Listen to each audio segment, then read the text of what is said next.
एक राजा था जिसके यहाँ बेटा पैदा नहीं हो रहा था। उसे किसी तांत्रिक ने सलाह दी कि आप ही के राज्य में किसी छोटे बच्चे की बलि चढ़ा दीजिए, अगले 1 साल में आपके यहाँ बेटा पैदा हो जाएगा।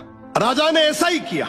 अगले ही दिन ऐलान करवा दिया कि जिस घर से बच्चा दिया जाएगा उस घर को ढेर सारा धन दिया जाएगा। राजा का ये ऐलान एक गरीब परिवार ने सुना तो अपने घर के सबसे छोटे बच्चे को भेज दिया कि ये बच्चा हमारे किसी काम का नहीं, इसे रख लो। अब बलि चढ़ाने की पूरी तैयारी हो गई। राजा ने बच्चे से पूछा, कोई तुम्हारी आखिरी इच्छा? तो बच्चा बोला, मुझे बस थोड़ी सी गिल्ली मिट्टी ला कर दे दो।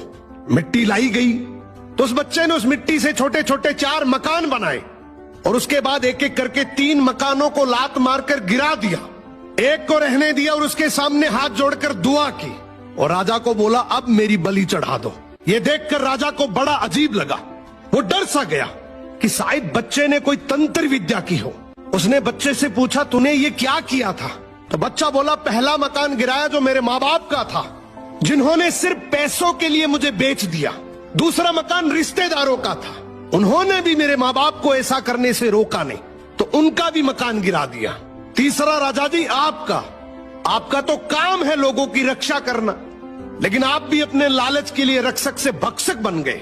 आपने तो अपने लालच के लिए मेरी जिंदगी खत्म करने की सोच ली, तो मैंने आपका भी महल गिरा दिया। और ये चौथा मेरे भगवान का घर है, उसके सामने मैंने हाथ जोड़कर कह दिया कि अब सब तू संभाल लेना। राजा ने बच्चे की बात सुनी तो आंखों में आंसू आ गए और गहराई से सोचा कि किसी हंसती खेलती जिंदगी को खत्म करके मुझे बेटा मिल भी गया तो मेरे किस काम का, क्योंकि मेरे राज में न्याय की भूल हो सकती है लेकिन उस ऊपर वाले की डायरी में गलती की कोई गुंजाइश नहीं। राजा ने रोते हुए बच्चे को गले लगा लिया और बोला, आज से तू ही मेरा बेटा है। इस कहानी का मतलब है कि दुनिया के सामने झुकने से कुछ नहीं होगा, क्योंकि दुनिया अपने मतलब के लिए कुछ भी कर सकती है। झुकना है तो उस भगवान के सामने, जिसके सामने झुकने से तुम्हारा कोई कुछ नहीं बिगाड़ सकता। समर्पण करना है तो उस परमपिता परमेश्वर को करो।